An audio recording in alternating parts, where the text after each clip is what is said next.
In an era where 80s and 90s nostalgia is top currency in Hollywood, the Expendables franchise feels subversively ahead of its time. So it only makes sense for this franchise to be the one to destroy itself. My name is Ren, and this is my review of Expendables 4. Welcome back, action movie fans. Thank you for joining me for the kind of video I have not done in a long time.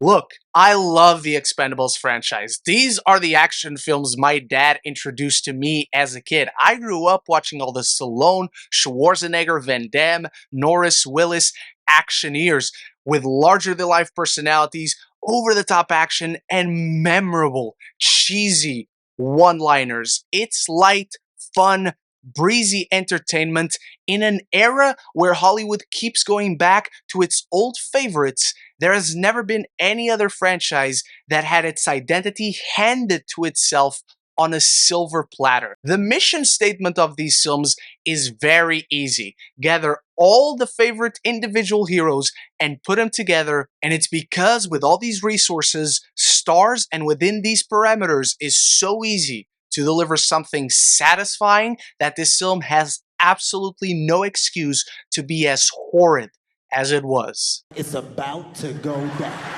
Armed with every weapon they can get their hands on and the skills to use them, the Expendables are the world's last line of defense that gets called when all other options are off the table. But new team members with new styles and tactics are going to give the term new blood a whole new meaning. Take a shot for every time I just said the word new in that paragraph. That is egregiously misleading. That is not the synopsis for Expendables 4. Feels more aligned with the synopsis for Expendables 3, which made its own set of mistakes. But it's tough to say that Expendables 4 even has a plot. It has two elongated action set pieces, one of them much more elongated than the other, both horribly shot in front of the most obvious green screen you've seen out of any major Hollywood production in a long time. I felt an overwhelming sense of pity for everyone involved with Expendables 4.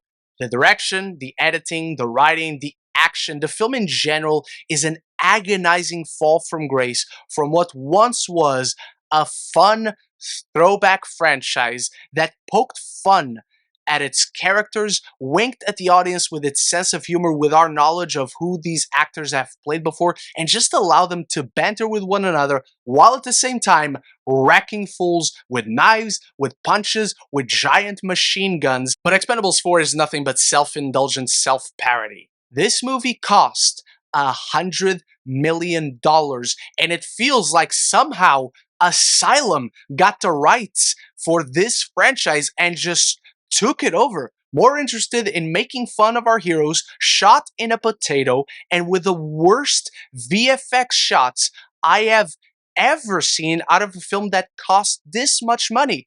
Granted, most of these dollar figures probably went to the actors, but this is a movie that absolutely does not show a single cent for a single frame. The way it cuts from a wide shot capturing a car chase to an actor driving a car, and it's so grating how the background looks so unfinished. Unless the actors are in an interior set, the backdrops are immensely distracting. You just cannot get into this film because it keeps reminding you this is all fake, this is all artificial. And to help with that, the editing is horrible. Why would you go to the trouble of making an action movie starring action stars that can do action on camera like Iko Uwais, like Tony Jaa, like Jason Statham? Sylvester Stallone can still do something, and you just cut around all their cool shit. It makes no sense. It is a waste of money. It is a waste of work hours. It is a waste of stunt coordinators and stunt performers, and really wasting away $100 million.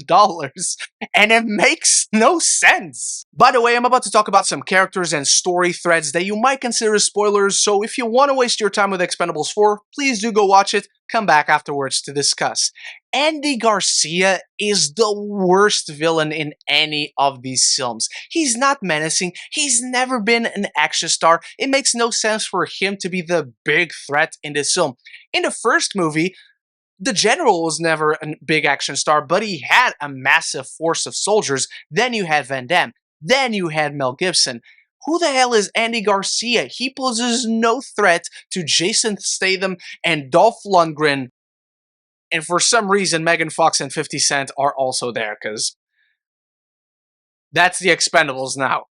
And if you're wondering why did I not mention Sylvester Stallone in that lineup, well, he's only in the beginning and in the ending of this film because he fakes his own death. He kills this innocent guy and just made his body burn so he could pretend to be dead to bring out Andy Garcia, which, by the way, Andy Garcia reveals himself as a villain and it's like half an hour and still Sylvester Stallone comes back. But wait, there's more. I don't get how there's so little Expendables in here. There's Dolph Lundgren, Randy Couture, Jason Statham, and Sylvester Stallone.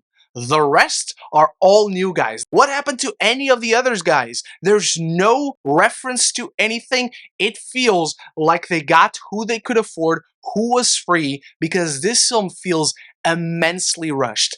Every scene ends too soon. Every scene begins too late.